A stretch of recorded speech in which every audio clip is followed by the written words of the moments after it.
Welcome to this explainer on the magic of pronouns. Have you ever read a story where the exact same word just gets repeated over and over until you're completely exhausted? Yeah, we're going to fix that today.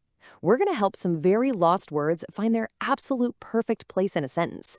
Think of me as your personal grammar matchmaker. Together, we're going to give your sentences some serious pronoun power. So, to start off our story, I want you to meet a very special, honestly really well-meaning word, me. Now, me is an incredibly enthusiastic pronoun who just wants to be part of the action. But, well, me kind of keeps trying to do the wrong job.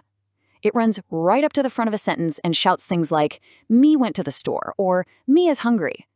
Have you ever heard someone actually say that? It sounds a little goofy, doesn't it? That's because me is standing in a spot where it literally just doesn't belong. Today, we're going to help me find its perfect match.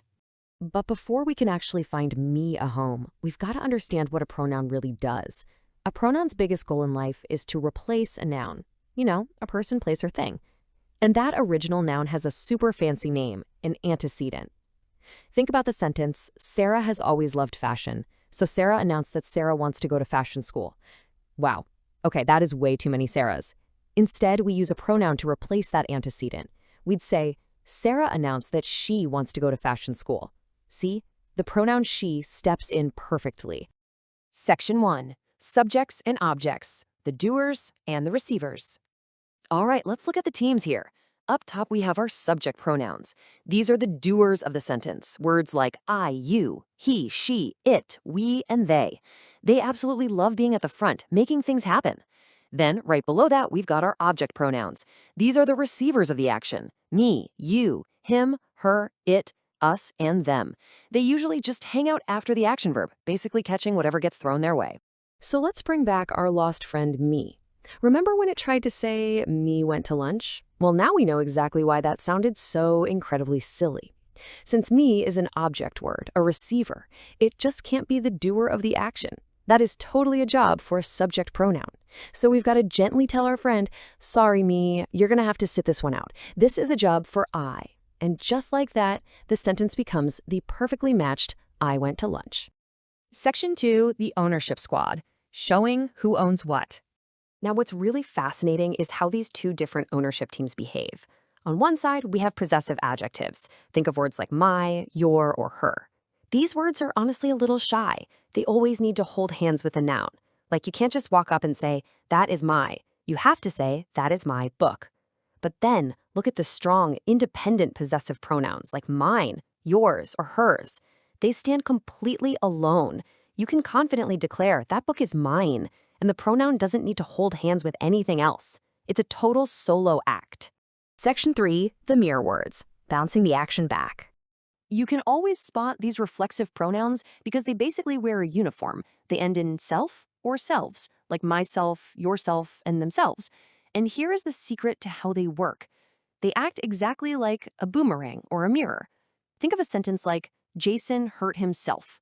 Jason is the subject doing the action, right? But instead of hurting someone else, the action bounces right off a mirror and comes right back to Jason. The reflexive pronoun himself receives the action, matching perfectly with Jason. You'd literally never say Jason hurt him if you meant he did it to his own body. That mirror word makes it crystal clear. Section 4. The Fix-It Shop, solving common grammar mysteries. All right, now that we've met the teams, let's put on our hard hats and step into the Grammar Fix-It Shop. We're going to use our brand new pronoun powers to fix two of the most common, confusing sentence mix-ups I see all the time. Mystery number 1. You and me should play. People say this constantly, but is it actually right? Well, let me teach you a little magic trick called the drop test. If you take your finger and literally cover up the other person, just drop you and, what are you left with? Me should play. Uh-oh, our old friend me is trying to be a subject again. Because me should play sounds so obviously wrong, you instantly know you need a doer pronoun. So the correct choice is you and I should play. And here's mystery number 2. The case of the invisible antecedent. Check this out. Sarah told Maria she won. Wait a second, who won? Did Sarah win and she's just bragging about it? Or did Maria win and Sarah's delivering the good news?